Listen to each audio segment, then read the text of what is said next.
దండధారి చక్రధారి అనే చందమామ కథ చెప్పుకుందాం.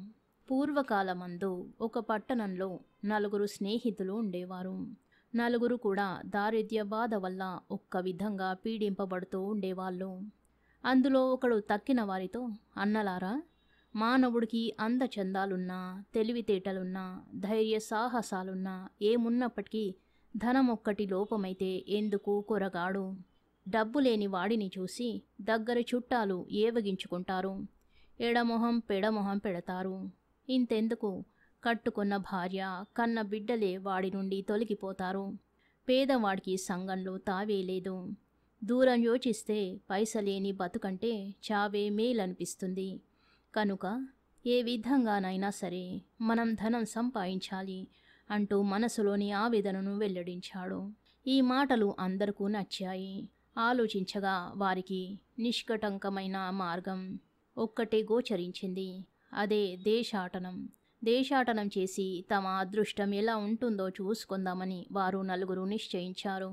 అనుకున్న ప్రకారం బయలుదేరి వారు పోయి అవంతిపురం చేరుకొని అలసట తీర్చుకొని మళ్ళీ కాలు సాగించారు. మరికొంత దూరం వెళ్ళేసరికల్లా ఒక సిద్ధుడు కనిపించగా యాత్రికులు నలుగురు భక్తి వినయాలతో ఆ మహానుభావునికి నమస్కరించి పూజించారు. వారి భక్తికి సిద్ధుడు చాలా సంతోషించి కుశల ప్రశ్నలు వేసి విశేషాలు ఏమిటని అడిగాడు. అందుకు వారు, మహాత్మా, మేము యాత్రికులం, ఐశ్వర్య కాంక్షతో బయలుదేరాము. కొల్లలుగా ధనరాశులు సంపాదించడము, మరణించడము అనే నిశ్చయంతో ఉన్నాము. మేము ఇప్పటి వరకు జీవితంలో యాతన పడ్డాము. ఇక క్షణమైన దారిద్ర్య బాధ భరించలేము అని బదులు చెప్పారు. సిద్ధుడు శ్రద్ధగా విన్నాడు. అప్పుడు మళ్ళీ ఆ నలుగురిలో పెద్దవాడు, మహాత్మా, పురుష ప్రయత్నం లేకుండా సిరి పట్టదు కదా, కష్టపడంది సుఖం కలగదు కదా, కాబట్టి ఏ ఉపాయం చేతనైనా సరే మాకు లక్ష్మి కటాక్షం కలిగే మార్గం చెప్పు. అదెంతటి కష్టమైనా సరే చేసి తీరుతాము. ఏ పని చేయడానికైనా మేము ప్రాణాలను తెగించి ఉన్నాము. నీ శరణు జొచ్చాము, అనుగ్రహించు అంటూ వేడుకున్నాడు.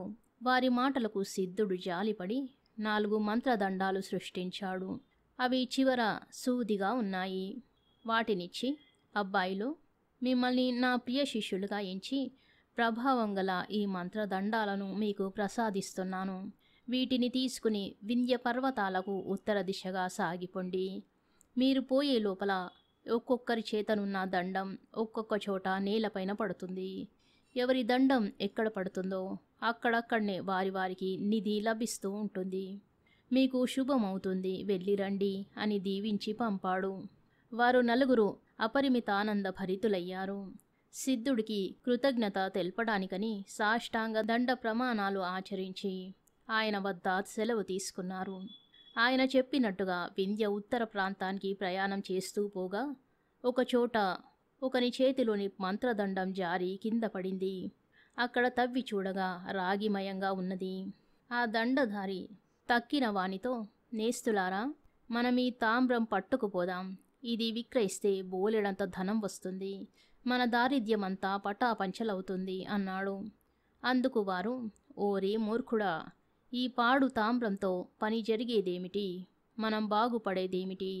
ముందు ముందు ఇంకా ఏం దొరుకుతుందో చూద్దాంరా అన్నారు. అప్పుడు మొదటివాడు, నేను రాను, ప్రాప్తించిన ఈ రాగితోనే నాకు తృప్తి కలిగింది అంటూ ఇంటి ముఖం పట్టాడు.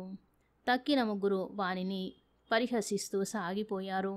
మిగిలిన ముగ్గురు మరికొంచెం దూరం పోయేసరికి రెండవ వాడి మంత్రదండం కింద పడింది. అక్కడ తవ్వి చూస్తే అదంతా వెండిమయంగా ఉంది. ఆ రెండవ దండధారి ఈ రజతం పట్టుకుపోదామన్నాడు. కానీ తక్కిన ఇద్దరు ఇష్టపడలేదు. ఓ ఈ మూర్ఖుడా, మొదట రాగి కనిపించింది, ఇప్పుడు వెండి కనిపించింది, ముందు తప్పక బంగారం కనిపిస్తుంది. అది మానుకొని దీనితో తృప్తి పడడం వెర్రిగాక మరేమిటి అంటూ వానిని వేలాకోలం చేసి వారు సాగిపోయారు. ప్రాప్తమున్న సొమ్ము లభించిందనే తృప్తితో రెండోవాడు రజతం పట్టుకుని ఇంటికి మరలిపోయాడు. ఇప్పుడు మిగిలిన ఇద్దరు పోతూ ఉండగా ఇంకొంచెం దూరంలో మూడో వాని దండం నీలబడింది. ఇక్కడ నిజంగానే స్వర్ణమయమైన స్థలం కనిపించింది. మూడోవాడు ఇది తీసుకుపోదామన్నాడు పొంగిపోతూ. కానీ నాలుగో వాడికి మాత్రం ఆశ ఇంకా వదలలేదు. ఇప్పటికీ వరుసగా రాగి, వెండి, బంగారం లభించాయి కదా, ముందు ముందు వజ్రాలు లభించకపోతాయా అనుకుంటూ మూడో వాణ్ణి పంపివేసి తనొక్కడు సాగిపోయాడు. నాలుగవ వాడు ఎంత నడిచినా దూరం తరగడం లేదు. ఆకలి దప్పులెక్కువైనాయి. అలసట మిక్కుటమైంది. పోగా పోగా ఒకచోట అతని దండం పడింది. గప్పున ఒక వెలుగు వచ్చి ఆ వెలుగులో చిత్రమైన మనుష్యుడు తారసపడ్డాడు. వాడు నిలువబడి ఉన్నాడు. తలపైన ఒక చక్రం ఎడతెగక గిరగిర తిరుగుతున్నది. ఒంటి నిండా నెత్తురులొడుతున్నప్పటికీ వాడు దేవుడా అంటూ బాధపడుతూ అలానే నిలిచి ఉన్నాడు. ఆశ్చర్యంతో దండదారి, ఏమిటయ్యా ఈ విడ్డూరమంతా అని వానిని ప్రశ్నించాడు. అలా ప్రశ్నించడమే తడవుగా ఆ చక్రం వాని తలపై నుండి వచ్చి నాలుగో వాని తలపైన పడి యథాప్రకారం గిరగిరా తిరగసాగింది. ఇప్పుడు నాలుగో వాని ఒళ్ళంతా నెత్తురుమయమై యమబాధగా ఉన్నది. అప్పుడు దండదారి, ఏమి స్వామి ఈ తంటపం నాకు తగిలించావే? ప్రాణాలు పోతున్నవి, దయవుంచి దీనిని తొలగించు. వజ్రాలు వద్దు, పాడు వద్దు. బ్రతికి ఉంటే బలుసాకు ఏరుకు తింటాను. నన్ను విముక్తిని చేసి పుణ్యం కట్టుకోమంటూ ప్రాధేయపడ్డాడు. అందుకు వాడు, నాయనా, నేను నీ వంటి వాడినే. నాకేమీ మహిమలు తెలియవు. దురాశతో నీలాగానే నేను వచ్చి ఇప్పటి వరకు యమయాతనను అనుభవించాను. నేను రామావతార కాలమందు ఇక్కడ చేరుకున్నాను. అనగా ఇప్పటికెన్ని శతాబ్దాలు గడిచాయో. నువ్వు నన్ను విడిపించినట్టుగానే మళ్ళీ ఎవడైనా వచ్చి నిన్ను విడిపించాలే గాని అంతవరకు నీకీ అవస్థ తప్పదు. నన్ను యమబాధ నుండి తప్పించావు. ఇదే నీకు నమస్కారం అంటూ సమాధానం చెప్పి ఇంతకాలం నుంచి చక్రం తిరిగిన బాధ చేత బొప్పి కట్టిన తల తడుముకుంటూ సాగిపోయాడు. కథ సమాప్తం. కష్టార్జితం అనే మరో కథ చెప్పుకుందాం. కాట్రేని కోనలో కామయ్య అనే ఒక కమ్మరి ఉండేవాడు. అతడు కత్తులు, కొడవళ్ళు, గుణపాలు, పారలు ఇటువంటి ఇనుప సామాగ్రి అంతా తన దుకాణంలో తయారు చేసేవాడు. ఇనుముతో సరుకు తయారు చేయడం అంటే సులభం కాదు. మండే కొలిమిని గాలి తిత్తులతో ఊదాలి. ఇనుమును బాగా ఎర్రగా కాల్చాలి. అలా కాలిన దాన్ని చల్లారిపోకుండా దిమ్మ మీద పెట్టి సమ్మెటతో బాదాలి. సమ్మెటతో బాదడానికి మంచి జబ్బ పుష్టి కావాలి. కామయ్యకి జబ్బ పుష్టి ఉంది. చెమటోడ్చి పనిచేసి డబ్బు సంపాదించుకోవాలన్న ఆసక్తి ఉంది. కామయ్య కొడుకు సోమయ్య, వాడు ఉత్త సోమరిపోతుగా తయారయ్యాడు. ఇందుకు కారణం వాడి తల్లి శేషమ్మే. శేషమ్మకి కొడుకు కొలిమి ముందు కూర్చుని కష్టపడడం ఇష్టం లేదు. మేనమామకి మళ్ళీనే తన కుమారుడు కూడా ఏదైనా ఒక ఉద్యోగం చెయ్యాలి గాని కొలిమి దగ్గరికి పోకూడదని ఆమె ఉద్దేశం. ఈ ఉద్దేశంతో పలక, పుస్తకాలు కొనిచ్చి వాడిని బల్లోకి పంపించింది. కామయ్యకి ఇదేమీ నచ్చలేదు. కులవృత్తి చేయకపోవడం తనకు, లోకానికి కూడా చెరుపేనని అతడి ఉద్దేశం. అయినా భార్య మాటకు ఎదురాడలేదు. సోమయ్య బల్లోకైతే వెళ్ళి వచ్చేవాడు గాని వాడికి చదివేమీ అబ్బలేదు. పోనీ కొలిమి తిత్తి వద్ద కూర్చుని గాలైనా పొయ్యరాదురా అబ్బాయి అని మందలించేవాడు కామయ్య. కాని కూర్చుని పని చేయడం కన్నా రోడ్లమ్మట తిరగడమే సరదాగా కనపడి సోమయ్య తండ్రి కంట పడడమే మానివేశాడు. కామయ్య క్రమంగా పెద్దవాడైనాడు. జవసత్తువలు ఉడిగాయి. నా తర్వాత ఈ దుకాణం మూసేయవలసిందేనా అనిపించి చింతించాడు. నేను సంపాదించినదంతా నా కొడుకు 3 పూటల్లో తగలెట్టేస్తాడు. తరువాత అడుక్కు తినడమే నా గతి అని వాపోయాడు. భార్యను పిలిచి, మన వాడిని రెంటికి చెడ్డ రేవడిగా చేశావు. ఇప్పటికైనా బుద్ధి తెచ్చుకోమను, కులవృత్తి నేర్చుకోమను అని మళ్ళీ చెప్పి చూశాడు. తొందరపడకయ్యా, వాడు ఊరికే ఉండలేదు. ఏదో ఉద్యోగం కోసం వెతుకులాడుతూనే ఉన్నాడు అంది శేషమ్మ కొడుకు మీది గారం కొద్దీ. కామయ్యకి ఒళ్ళు మండింది. ఏమిటి ఉద్యోగమా? వాడికి నీకు కూడా కష్టార్జితం అంటే ఏమిటో తెలియకుండా పోతోంది. నేను సంపాదించిన దానితో తర్వాత కులుకుదామనుకుంటున్నాడు కామోసు. నా స్వార్జితంలో చిల్లి గవ్వ కూడా వాడికి ముట్టనివ్వను. ఏమనుకున్నావో, పని నేర్చింది మొదలు ఈనాటి వరకు నేను రోజు 3 రూపాయలైనా కళ్ళ చూడందే దుకాణం ముయ్యలేదే. వీణ్ణి 3 రూపాయలు కాదు 3 పావలాలు సంపాదించమని చూద్దాం అన్నాడు ఆవేశం ఉట్టిపడుతూ. అంతట్లోకి సోమయ్య వచ్చాడు. వాడితో శేషమ్మ, ఏమిరా నానిగా, మీ బాబు నిన్ను ఉత్తి చవటగా కట్టేశాడు చూసావట్రా, 3 పావలాలైనా సంపాదించలేవట నువ్వు అంది. సోమయ్య, ఓస్ అదెంత, చిటికలో గడించుకొస్తానన్నాడు. సోమయ్య వెళ్ళాడు. కాని వాడికి సంపాదన అంటే ఏదో తెలిస్తేగా. పావలా కాసులు చెట్టుకు కాస్తాయా ఏమన్నానా? కోసుకు చక్క రావడానికి 3 జాముల దాకా అక్కడా ఇక్కడా తిరిగి వచ్చి, అమ్మా తలనొప్పిగా ఉందే, ఎండని బడి తిరిగొస్తేను అన్నాడు. ఏమైనా గడించావుట్రా బాబిగా అంది శేషమ్మ.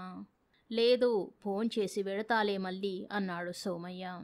భోజనం చేసి పడుకుని సాయంత్రం దాకా నిద్రపోయాడు. తండ్రి దుకాణం నుంచి వచ్చి 3 పావలాలు ఏవిరా అంటే ఏమిటి చెప్పడం? వాడికి తటాలన ఒక ఆలోచన వచ్చింది. అమ్మా, రేపు సంపాదిస్తాను, ఈ వేల మట్టుకు నా 3 పావలాలు నువ్వియ్యే అన్నాడు. తండ్రి ముందు పసివాడు నవ్వుల పాలు అయిపోతాడేమోనని శేషమ్మ గదుల పెట్టెలో నుంచి 3 పావలా కాసులు తెచ్చి ఇచ్చింది. కామయ్య చీకటి పడే వరకు దుకాణంలో పనిచేసి ఇంటికొచ్చాడు. సోమయ్య డాబుగా జేబులోంచి 3 పావలాలు తీసి తండ్రి చేతిలో పడేసి, చూసుకో అన్నాడు. కామయ్య ఆ 3 పావలా కాసుల్ని ఒక మాటు అటూ ఇటూ తిరగేసి, ఎక్కడిదిరా అబ్బీవి అని అడిగాడు. ఎక్కడివేమిటి, పొద్దస్తమానము ఎద్దులా పని చేసి సంపాదిస్తేను అని దబాయించాడు సోమయ్య. ఇది నీ కష్టార్జితం కాదు అంటూ ఆ 3 పావలాలు మండుతోన్న పొయ్యిలోకి విసిరేశాడు కామయ్య. మర్నాడు శేషమ్మ సోమయ్యతో, ఇవాళైనా గడించుకురారా అంది. వాడానాడు తల్లికి తెలవకుండానే 1 రూపాయి గదుల పెట్టెలోంచి తీసుకుపోయి మిఠాయి దుకాణం మీద మార్చి, పావలా పకోడీలకి జీడిపప్పు పాకానికి ఖర్చు పెట్టి మిగతా 3 పావులా తెచ్చి సంపాదించానంటూ రాత్రి తండ్రి చేతిలో పడేశాడు. క్రిందటి రోజుకు మళ్ళీనే తండ్రి ఆ 3 పావలా కాసులు తిరగేసి మరగేసి, ఇది నీ కష్టార్జితం కాదు, నన్ను మోసగించబోకు అంటూ వాటిని కూడా పొయ్యిలోకి విసిరేశాడు. 3వ నాడు సోమయ్యకి గదుల పెట్టెలో ఏమీ చిక్కలేదు. అంతేకాకుండా తనది కష్టార్జితం కాదని తండ్రికి తెలిసిపోతోంది కూడాను. నిజంగా గడించి తేవాలని వాడు నిశ్చయించాడు. కాట్రేని కోనలో శనివారం సంత. వాడు సంతకు పోయి మూటా ముల్లే మోసి కూలి డబ్బులు ఆర్జించడం ప్రారంభించాడు. చీకటి పడేదాకా మోసినా పావలా పోగవలేదు. మర్నాడు బల్లగాటి వద్దకు పోయి పెట్టే బేడ ఊళ్ళోకి మోసుకుపోవడానికి ఒప్పుకొని డబ్బు గడించాడు. బలమైన వాడే అయినా సోమయ్యకి శ్రమ పడడం అలవాటు లేదు గనక పెట్టెలు మోయడం అంటే కష్టమే అనిపించింది. కానీ పట్టుదలతో పనిచేశాడు. అయితే రోజంతా మోస్తే అరనాల కన్నా ఎక్కువ కిట్టలేదు. మర్నాడు కూడా మోస్తే గాని 3 పావలా కూడలేదు. 3 పావలా పోగవడంతోనే సోమయ్య తండ్రి చేతిలో వేశాడు. కామయ్య యథాప్రకారం ఇది నీ కష్టార్జితం కాదంటూ పొయ్యిలోకి విసిరేశాడు. కాని ఈ మాటు సోమయ్య ఇదివరలో మోస్తారుగా చూస్తూ ఊరుకోక పరిగెత్తి వెళ్ళి పొయ్యిలోంచి పావలా కాసుల్ని గబగబా పైకి లాగాడు. కామయ్య చిరునవ్వుతో, అబ్బాయి, ఇది నీ కష్టార్జితం. ఇంతకుముందు 2 సార్లు సొమ్ము పొయ్యిలో పారేస్తే నీకు రవ్వంతైనా బాధించలేదు. ఎంచేత అది నీ కష్టార్జితం కాదు గనక. కష్టార్జితమైన సొమ్ము మీద ఇలాగే మమకారం ఉంటుంది. ఎవడో గడించి ఇస్తే దాని విలువ తెలీదు. కనుక ఎవడి మానాన వాడు కష్టపడి గడించుకోవాలి అన్నాడు. నిజమే నాన్న అన్నాడు సోమయ్య. ఆర్జన విలువ తెలిసిన సోమయ్య కష్టపడి ప్రయోజకుడై తల్లిదండ్రులను సంతోషపెట్టి తను సుఖపడ్డాడు. కథ సమాప్తం. శుభం.